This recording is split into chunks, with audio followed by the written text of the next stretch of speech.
Welcome to Sports Paws. Clever Streich, along with Dylan Summer. We have been the executive producers of the show this year and producers for the past 3 years on this show. We're standing outside of the Ledges dorm where we first met in 2020. 3 years have flown, and now it's our final time as the executive producers of this show. And coming up tonight on Sports Paws, we have the acrobatics and tumbling team competing in the NCAA championships. Plus, women's tennis finds out their fate in the NCAA selection show. Also, we have men's and women's lacrosse competing in the MAAC playoff. All this and more on Sports Paws starting right now.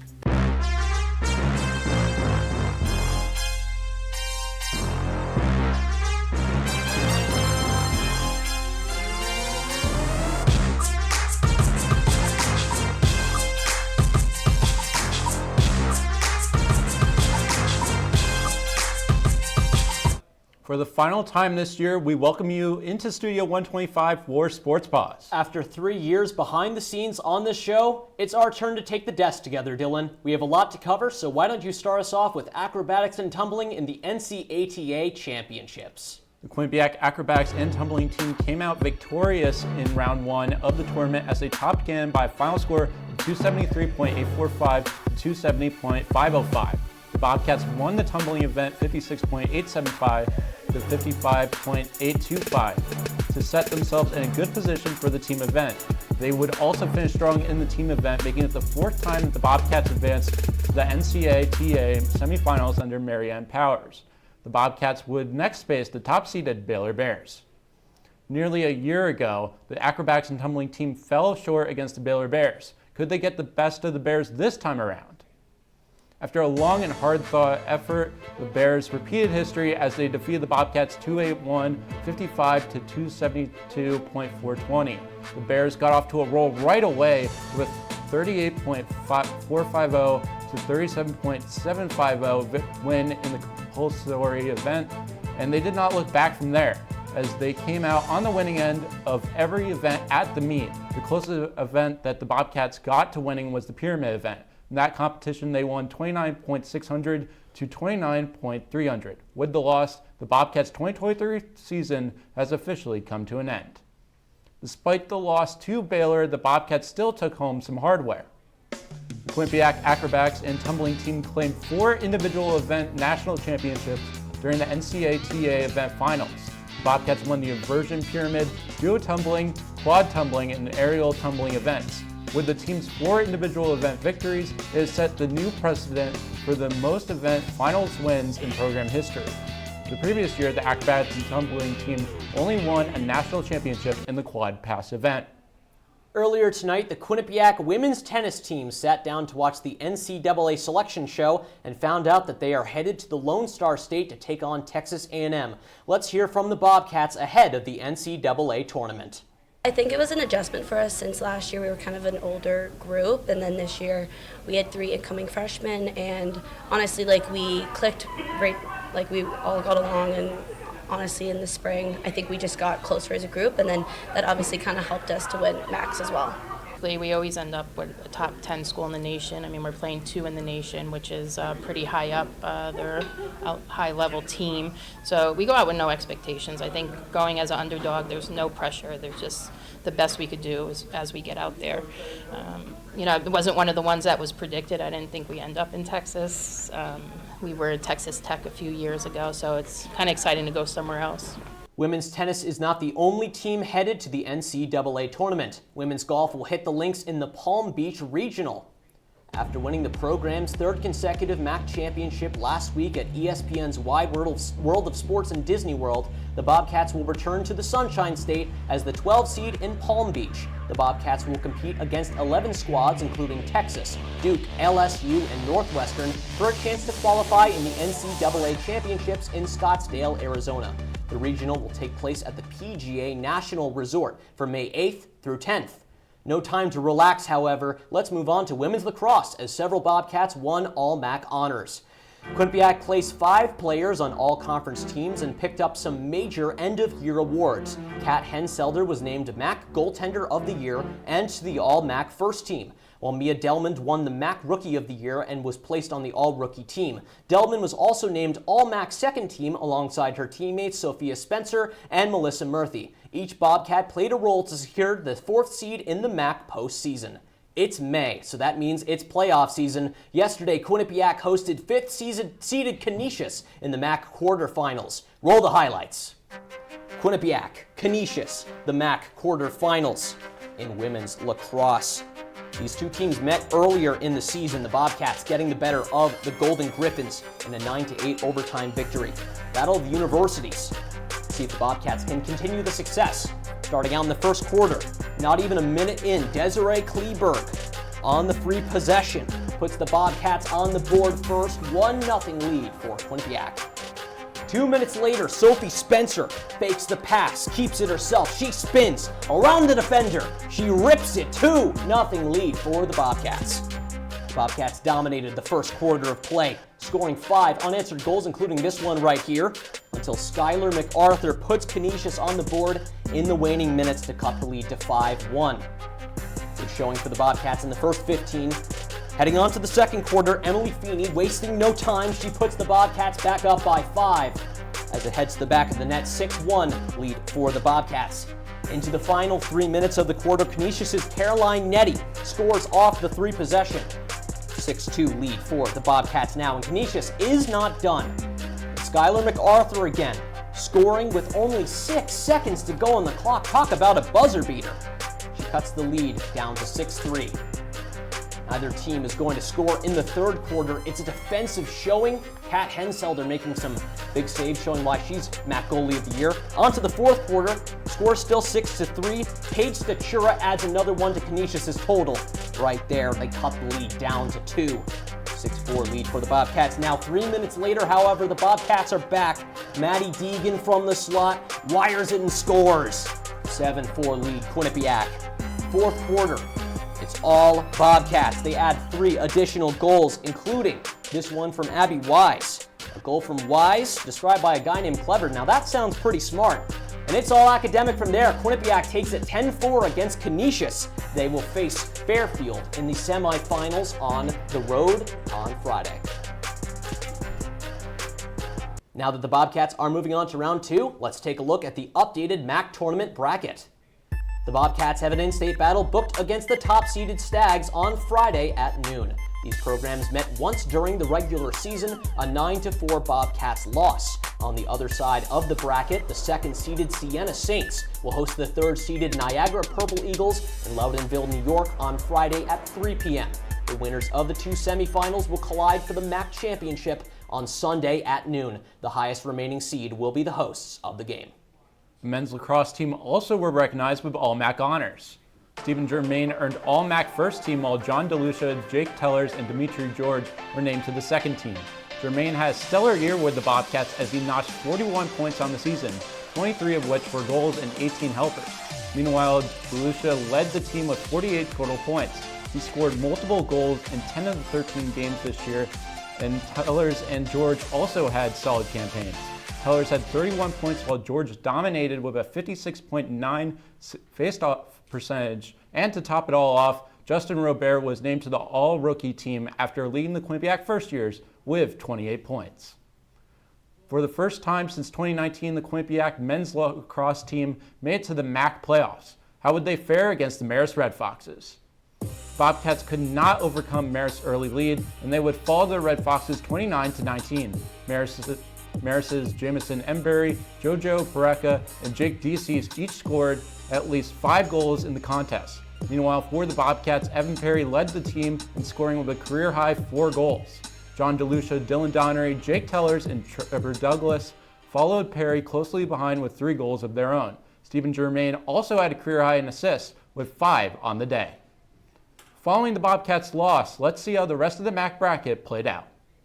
Marist Red Fox's 29-10 victory over the Bobcats advances them to their next test in the Mount St. Mary's Mountaineers. Meanwhile, on the other side of the bracket, the number 4 seeded Siena Saints took them the number 5 seeded Sacred Heart Pioneers 11-5. The Saints will now face the top team in the conference in the Manhattan Jaspers. Both games are set to take place on Thursday, May 4th. Lacrosse beat reporters Andrew Reynolds and David Klepper broke down the outcome of each of the lacrosse teams' performances in the MAAC playoffs.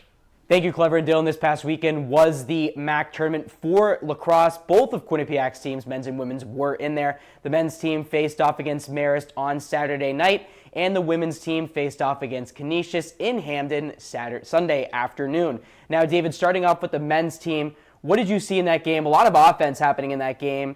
Final score of that one being in favor of Marist, 29-19. Like you said, a lot of offense. Unfortunately, they weren't able to keep up with Marist's offense. Stephen Germain had 6-point day. 5 of them were assists. And for someone in his position, you want him shooting the ball as much as possible. Is their first MAAC appearance since 2019, where they did make the playoffs in 2021, but they had to bail out due to COVID protocols. And I mean, it was a great game. I mean, they ended up coming back in that first quarter. I mean, after going down by they were down by a few goals. They were down by about 4. By halftime, they were able to come back, bring it within 1. But Marist must have given one good halftime speech because they came out of the gate running. They did not take the foot off the brake. Ended up putting 29 points, 29-19. Insanely high-scoring game. Makes you wonder where the defenses were for this because clearly they just really weren't showing up. And unfortunately, Marist's offense showed up a little bit more. Yeah, and on the other hand, for the women's team, it was not a high-scoring game at all. Quinnipiac played well. I mean, in comparison to the women's team, they played Canisius early actually in April, mid-April, and Quinnipiac did not lead the entire game, but they tied it up in the fourth quarter to eventually win 9-8 against Canisius. And what they did, the opposite of what they did in that game, and they came out early. The Quinnipiac Bobcats were up 5-0 at one point in the first quarter, and Canisius kind of had a little bit of run towards the end of the game. But Quinnipiac in that fourth quarter really ended that run completely, and the Bobcats are moving on to the next round of the MAAC championship. It's also their first time they've ever won a game in the MAAC playoffs. First time in program history. Yeah. That's huge. It's something you love to see a team really grow and bring that program to advance there. What were kind of some keys to this victory? Would you say just starting out that strong, starting out 5-0 was really kind of propelled them and gave them the momentum they needed? Yeah, definitely is one thing that I noticed is that Canisius did not get any offensive chances in that first quarter, which allowed Quinnipiac to score that many goals in that quarter. They really tightened up everything they took. They really tightened up and they played well to really suppress their best players on Canisius, which is why Quinnipiac is moving on to play Fairfield in the next round on Thursday afternoon in Fairfield. So it'll be a great game for them. That is it for your MAAC tournament recap this past weekend. For Q30 Sports, I'm Andrew Reynolds. That's David Klepper. Send it right back to Clever and Dylan at the desk. Thank you, Andrew and David, for the insight. It's time for our first commercial break of the night. When we come back, we'll head to the Diamond as Quinnipiac's baseball team welcomed the Mount, and a senior returns to Cass Turner's squad for a grad year. Find out more after this break.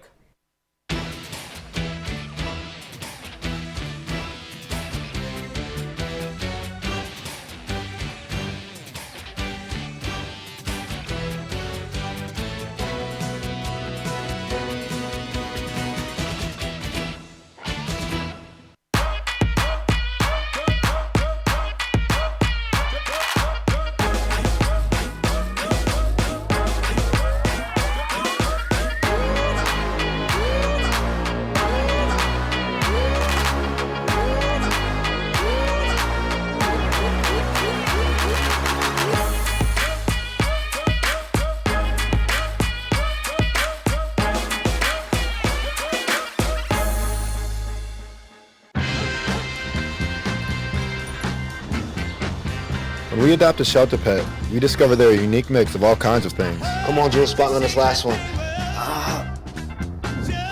There it is.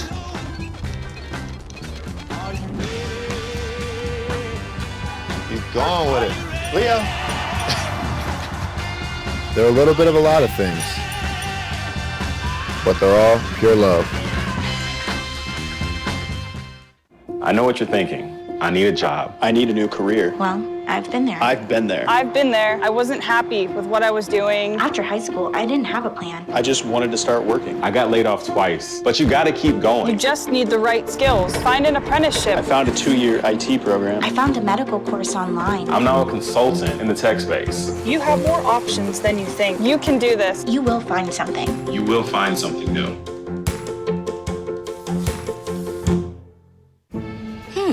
Maybe you can make retirement happen. After all, you made home ownership happen. Homeschooling yourself on loans, beefing up your credit score. So I'm pre-approved. You were like, yes! Sorry. Color coding listings, ticking boxes, and flushing every toilet in a 20-mile radius. Home sweet home. You aced house hunting. Now get the tips you need to get on track at aceyourretirement.org. Welcome back to Sports Paws. 2 former Bobcats will be getting checks in the mail soon as they have signed professional AHL deals.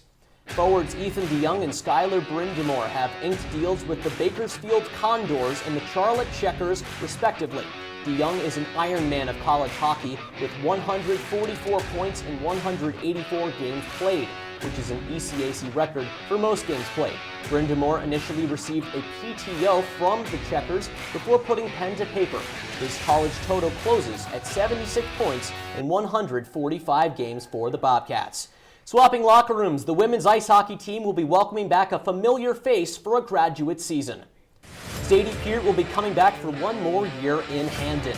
The Grand Rapids, Minnesota native registered 14 goals and 14 assists in 40 games played in her senior season as a Bobcat, including an overtime series winner against St. Lawrence in the ECAC quarterfinals.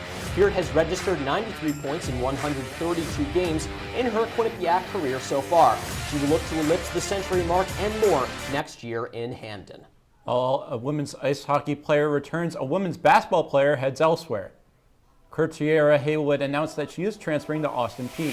Haywood averaged 10 points, 5.2 rebounds, and 1.2 assists per game with the Bobcats.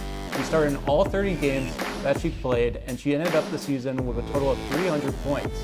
She also came in third on the team with blocked shots with 16 and fourth on the team in steals with 24. Haywood will now look to build off from her time at Quinnipiac with the Austin Peay Governors. Let's swing it over now to the Diamond as the Quinnipiac baseball team took on the Mount. Let's take that highlight. After losing to Bryant in a high-scoring extra inning game, the Bobcats looking to reset the tone in a doubleheader against the Mountaineers. Mason Olsch is going to tone the slab for game 1, and we're going to get started in the bottom second as Braden Seberg lifts this baseball up, and that ball is out of here.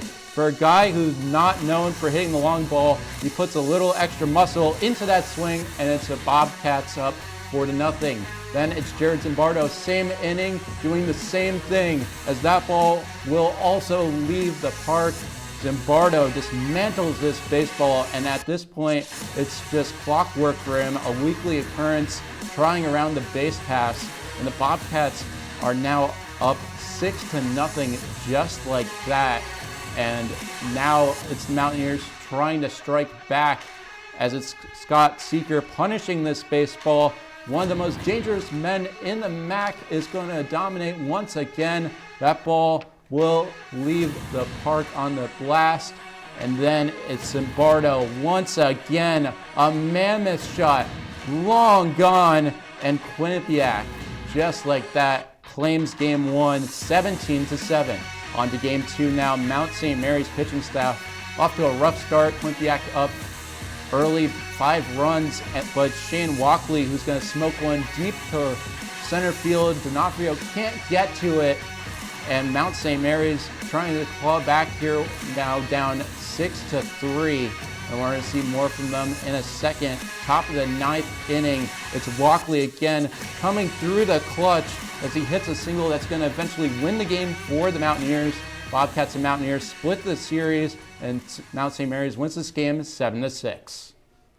A downpour on Saturday gave way to a Sunday morning rubber match meeting. Could the Bobcats take 2 of 3 against the Mount? Let's find out. Quinnipiac, Mount St. Mary's, MAAC baseball action. Kevin Sider is on the bump for this game, the ace of the staff, looking to keep his hot streak alive. See how he does today. Bottom of the third. Bobcats struggling with hitting early until a double by Braden Seaberg is followed up by this laser. A shot all the way out to left by Jared Zimbardo, a 2-run homer. See you later. That's his 100th career hit as a Bobcat. Quinnipiac up 2-0. Bottom of the fourth now. Zimbardo up again. Big opportunity here. Connecting with a 2-run single to left center field. He scores his third and fourth RBIs of the day. Quinnipiac leading 4-0. Still in the bottom of the fourth now. Couple of batters later on. The man wearing number 1, Kyle Maves, up with the bases loaded. Chance to score some more runs. He does with this hit down the line. Hits off the base. Jared Zimbardo scores. Anthony D'Onofrio scores. Even Sebastian Mueller putting on the Jets the hustle down at home. And then a slide for Maves. He's in there with a triple to get the Bobcats up 7-0. Picture perfect. Top of the fifth. Sider is pitching really well so far in this game until this blast by David Sturpey to left field. And the Mountaineers are on the board. 7-1 lead for the Bobcats. We will flash all the way forward to the bottom of the eighth. The Bobcats are looking for some more insurance, some more run support. Catcher Keegan O'Connor might have an answer with some great contact. He'll get an RBI single to left field to make it 9-2 Bobcats. Top of the ninth, Kevin Sider's still in the game. He pitched a complete game, folks. And then it's Sturpey, the same guy that hit the home run off of him earlier. But this time, Sider wins the war of attrition. A fly out to center field. The Bobcats take the game 10-2. The series as well. They face UMass on Wednesday at home in non-conference play. And just like that, we are headed to our final commercial break of the night. But don't go anywhere. When we return, Q30's Gage Kilborn has the story on the Women's Outdoor Track and Field Senior Day. We also have the top 10 plays of the year and a trip down memory lane of this year's episodes on Sports Paws. Keep it here.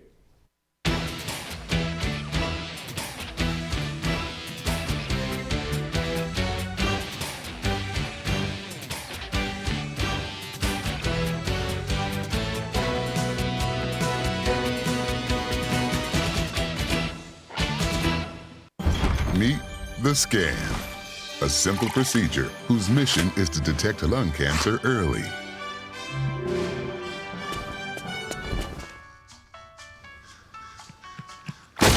I'm here to save you. But I feel fine. That's great, but you may still be at high risk for lung cancer. Oh man, that's a new fence. If you smoke, early detection could save your life. Learn more at savedbythescan.org. I think it's just vapor with flavor. It won't hurt my kid like cigarettes, right? Vaping is safer than smoking, isn't it? There's really not even that much nicotine in them, right? My kid? My kid knows it's dangerous. Get your head out of the cloud. Today, nearly 8,000 kids will start vaping, maybe even yours.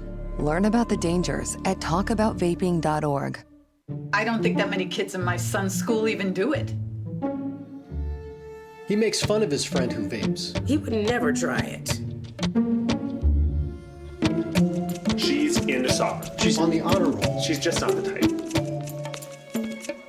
No way. No way. No way. No way, my kid would never vape. Get your head out of the cloud.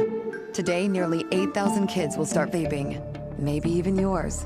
Learn about the dangers at talkaboutvaping.org. Type 2 diabetes can have a big impact on your life, but how can it be prevented? Well, the first step is knowing if you have prediabetes, a serious medical condition that puts you at high risk for type 2 diabetes. 1 in 3 American adults has prediabetes, but more than 80% don't know they have it. The good news is, prediabetes can be reversed, and for many people, healthy changes in their daily routine can make a big difference. Take the 1-minute risk test today at doihaveprediabetes.org. Welcome back to Sports Paws. Thanks for staying with us. The women's outdoor track and field team celebrated Senior Day at the Yale Springtime Invitational. Q30's Gage Kilborn has more. The finish line in a track and field race normally represents the end of the event. However, today it meant more than that, as a Quinnipiac track and field team took it to meaning for the end of their collegiate careers for their seniors after their 4+ years of hard work and dedication to the university and the program as a whole. During all the emotions that this team went through, they all came into one word: family. It's hard to put into words what any one class means. I think that every kid that we recruit, you get personally connected with them. They become family. So when you see them leave and they go off, it's hard to let go each year, right? But I mean, this class is a great class, full of just great personalities, great character. That's one of the things that we really recruit. We want to make sure that not only are they the best athletes they can be, but they're the best people they can be. And that's really important to us as a program. I treat this team like my family. We spend a lot of time away from our families with the team. And I think that makes it feel more like a family too. My roots go deep. I'm an alum. My husband's an alum. A lot of the girls babysit for my kids. My kids are around a lot of times. It does make it feel more like a family. I treat the women on this team as if they're my kids, are how I would want my kid to be treated. And I think just my passion and my assistant coach's passion for the sport and the program and the culture that we've built shows strong in our coaching. And I think hopefully that translates, and I do. I think the kids really love it. And when they go out into the world, they pass along their love for the sport and the culture in Quinnipiac. Head coach Carolyn Martin and the rest of the Bobcat season is not done, however, as they'll be going to the MAAC championships in about a week to get set in hopes of claiming their second MAAC title in the school year. Reporting from the Coke's Cage, Gage Kilborn, Q30 Sports. Thank you, Gage. Now, Dylan, I've been waiting for this all night long. It is time for Top 10 Plays. This week, we turn back the clock and reveal the top 10 plays in Quinnipiac athletics from this year. Take it. We're going to start right away with play number 10. It's the volleyball MAAC championship. Ariana Diaz with the floater faking out the entirety of Fairfield, and Quinnipiac will win that 3-1. Play number 9, the baseball diamond. Marist hitter Nathan Linko hits a ball, thinking he's got one out. Jared Zimbardo has something he wants to say about it. Someone call the police. That's a robbery. Quinnipiac wins that one 7-5. Play number 8, it's the women's soccer championship. Rebecca Cook makes the goalie get off guard, and she finishes it off. 4-0 win for the Bobcats. Play 7, NCAA Women's Ice Hockey Tournament against Penn State. Madison Chandler, triple overtime winner. The Bobcats take it 3-2 to move on to the semifinals. We head to the baseball diamond for play number 6. It's the Bobcats against the Yale Bulldogs. Matt Alduino makes the diving play, then runs over the third to get the double play. Great play from him. Play 5, field hockey. Stella Titmeyer early in the season against Dartmouth. Diving shot going off multiple posts. The Bobcats take that one 4-1. Back to the soccer field for play number 4. As Jared Smith kicks it, and Sam McCann is going to have a brilliant bicycle kick to finish it off. They win 7-1 there. Play 3, Battle of Whitney Avenue against Yale. Yanni Pretz, flying poke check. What a save. The Bobcats won that one 5-1. Heading to the court for play number 2, men's basketball. Louis Courtright goes up and slams it down over Siena. He put it on a poster, but the number 1 play of the year, what else but the NCAA championship game, the feed to Jacob Quillen as he scores the goal to win the first ever Quinnipiac men's ice hockey national title against Minnesota. Clever. It's been an unforgettable year covering Quinnipiac sports for Q30 television. That's right, Dylan. And before we close our time on the desk tonight, and as producers of the show, we've put together a special look at the year that was on Sports Paws. And fall sports season has just kicked off. So we welcome you back to Studio 125. Sports Paws. Sports Paws. Sports Paws. Sports Paws. Sports Paws. Sports Paws. Sports Paws. Sports Paws. Sports Paws starts right now.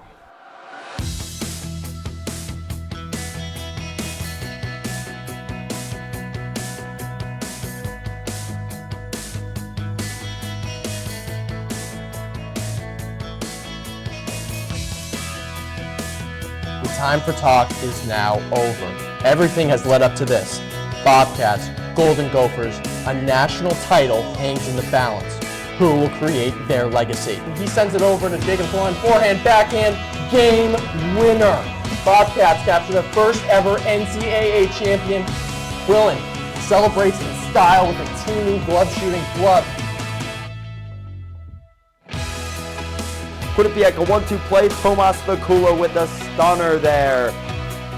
Quite possibly the dagger. Gives the Bobcats a 3-0 lead, but not only that, but a celebration from Cristiano Ronaldo style. It's mishandled by the Niagara defender, and Rebecca Cook makes her pay the price, scoring her second goal of the day from the nation's leading scorer. Bobcats put the game out of reach with their 4-0 cushion, and they win the MAAC title. We've been through people who have shown that they don't want to be here, but we turned it on to a group of girls that would give anything on the line. Dancing in December, the Quinnipiac Bobcats took a trip all the way here to the UW Fieldhouse. The next time the Bobcats step into Atlantic City, they'll look to continue their championship legacy. Reporting from Amalie Arena for one final time, Gage Kilborn, Q30 Sports.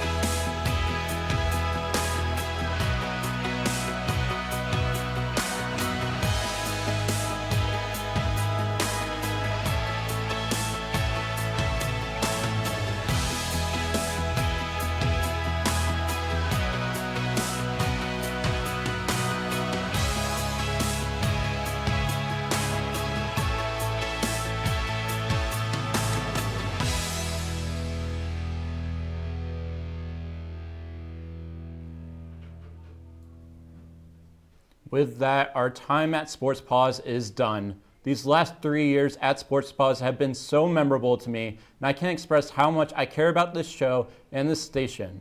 As a shy first year that was trying to get outside of his comfort zone, producing allowed me with the perfect outlet to do so.